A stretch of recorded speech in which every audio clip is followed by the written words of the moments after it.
సుజాత, భీంబాక వెంకటమ్మ, దాసరి సునీత, బ్రహ్మదేవర శ్రీనివాసరావు, సిర్ర అనుష, భక్తులు చెన్న Venkatraj, చారుగొండ Srinivas, Pillamarri Tirupathirao, D Sai Nivas, D రాము, P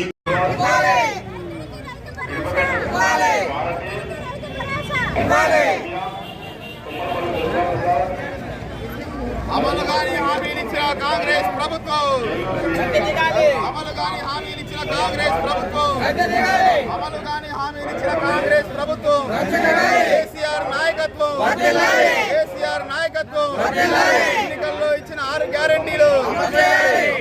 ఈరోజు భద్రాచలం పట్టణంలో గ్రామ సభ జరుగుతూ ఉంది. ఇలా బీఆర్ఎస్ పార్టీగా డిమాండ్ చేస్తూ ఉన్నాం. కాంగ్రెస్ ప్రభుత్వం అధికారంలోకి వచ్చిన తర్వాత 6 గ్యారెంటీలు చెప్పి అమల్లోకి వచ్చి తొలి నాళ్లలోనే డిసెంబర్ 2023 సంవత్సరంలో దాదాపు ఈ రాష్ట్ర వ్యాప్తంగా 1.5 కోటి దరఖాస్తులు తీసుకొని ఈ దరఖాస్తులన్నీ బుట్టదాఖలు చేసి మళ్ళీ ఇలా కొత్తగా దరఖాస్తులు పెట్టుకోండి, మళ్ళీ ఈరోజు ఇందిరమ్మ ఇళ్ళకి సర్వే జరగడంలో దరఖాస్తు పెట్టుకోండి, రేషన్ కార్డు లేని దరఖాస్తు పెట్టుకోండి, రైతు భరోసా గతంలో కేసీఆర్ గారి ప్రభుత్వం రైతు భరోసా 9 ఏళ్ల పాటు సునాయాసంగా ఇస్తే ఇవాళ రైతు భరోసా మీద ఆంక్షలు పెడతా ఉన్నారు. ఇవాళ అమలు కానీ హామీలు ఇచ్చి కాంగ్రెస్ ప్రభుత్వం అధికారంలోకి వచ్చాక వితంతువులకి వృద్ధాప్యులకి కేసీఆర్ 2000 ఇస్తాడు, మేము 4000 ఇస్తామన్నారు. ఇవాళ 4000 పింఛన్ లేదు. అదేవిధంగా వికలాంగులకు కేసీఆర్ 4000 ఇస్తాడు, మేము 6000 ఇస్తామన్నారు. ఇలా 6000 పింఛన్ లేదు. కళ్యాణ లక్ష్మి పెళ్ళైన ఆడబిడ్డలకి మరి కేసీఆర్ ₹1,00,000 ఇస్తాడు, మేము తులం బంగారం కల్పిస్తామన్నారు. ఇలా తులం బంగారం లేదు. ఇలా ఇందిరమ్మ ఇండ్ల పేరు మీద సర్వేలు చేస్తాం తప్ప 100 రోజుల్లో 6 గ్యారెంటీలు అని చెప్పారు. 100 రోజుల్లో హామీలు అమలన్నారు. ఇలా 100 రోజులపై సంవత్సరం నడుస్తూ ఉంది. ఇప్పటి వరకు గ్యారెంటీలు ఊసే లేదు. ప్రజల యొక్క డిమాండ్ల పరిష్కారం లేదు.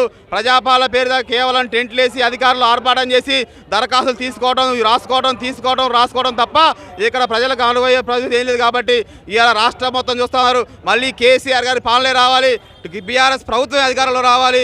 ఇలా కాంగ్రెస్ గద్దె దిగే పరిస్థితి కనబడతా ఉంది. ఈ 6 గ్యారెంటీలు అమలు చేయకపోతే భద్రాచలం పట్టణంలో దరఖాస్తు చేసుకున్న ప్రతి ఒక్కరికి ఇందిరమ్మ ఇల్లు ఇవ్వాలి, అర్హులైన అందరికీ రేషన్ కార్డులు ఇవ్వాలి. కాంగ్రెస్ గవర్నమెంట్ వచ్చిన కానీ ఈ రోజు వరకు పెళ్ళైన ప్రతి ఆడబిడ్డకి తులం బంగారం ఇవ్వాలి. విద్యార్థులకు 5 లక్షల స్కీమ్ ఇస్తామన్నారు. అదేవిధంగా రేషన్ కార్డులు ఇస్తామన్నారు. పింఛన్లు 4000 రూపాయలు పింఛన్లు ఎడిపోయిన అజా లేవు. వికలాంగులకు 6000 పింఛన్ ఎడిపోయిన అజా లేదు. ఇవన్నీ న్యాయం చేయాలి. కానీ గ్రామ సభలు పెట్టి జనాన్ని పిలిచి రెండో పోండో అని చెప్పి